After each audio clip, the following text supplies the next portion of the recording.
take some questions. Sure.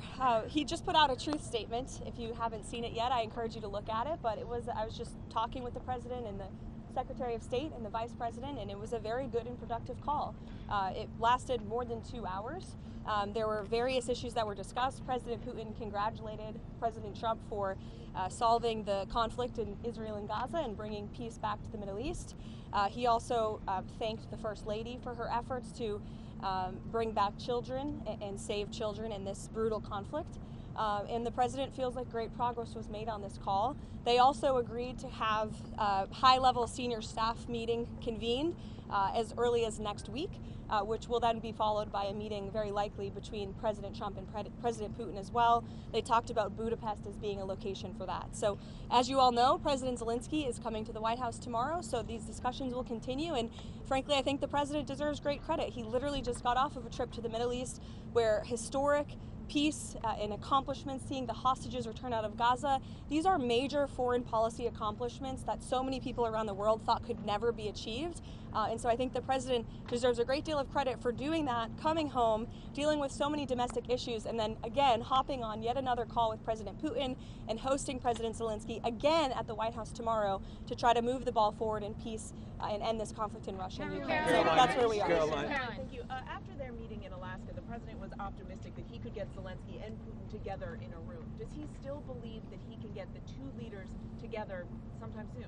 I think he thinks it's possible, and he would, of course, love to see that happen. But right now, there were discussions and plans are now being made for the Russian side and our folks, led by Secretary of State Marco Rubio, to meet, and then for President Putin and President Trump to perhaps meet again. But I don't think the president has closed the door on that at all, Mary. Caroline, you said in Hungary possibly when? Well, this call literally just happened, so we will provide you with more details as soon as we can, I promise. On that call, did Vladimir Putin commit to sitting down with President Trump and President Zelensky?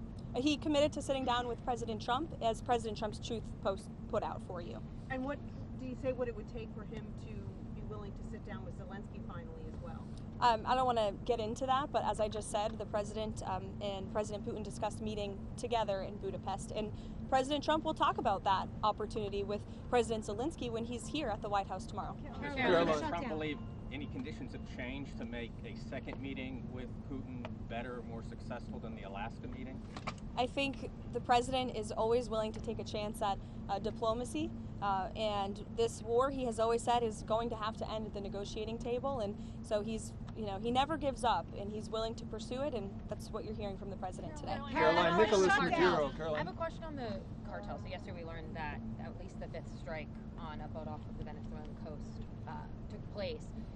We know that the Trump administration has previously said that they are in armed conflict with the people that the administration is striking.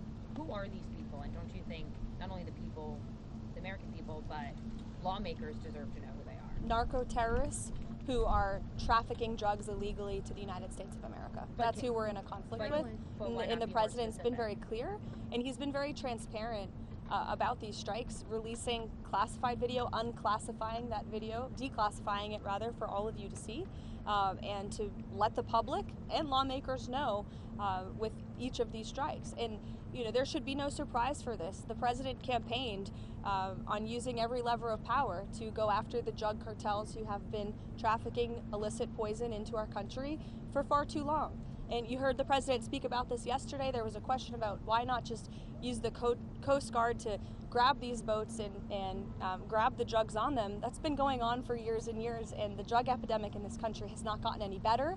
The cartels have only gotten more powerful. So the president is taking these unprecedented steps, and it's making a real impact. We are seeing less boats with lots of drugs coming into the shores of the United States of America as a result of these successful strikes, and I think the American people can expect them to continue. Caroline, Nicholas Maduro. Change up of leadership at the IRS, specifically putting some of Trump's main allies into leadership positions in the Criminal Investigations Division. There's reports that George Santos is on the list to be investigated. Is there anybody else that you know of that is being looked at or being mentioned of being looked at? Not to my knowledge, no. You'll have to reach out to the Department of Treasury. Nicholas Maduro. Does President Trump believe, Nicholas Maduro, the president of Venezuela, does President Trump believe his days are numbered there?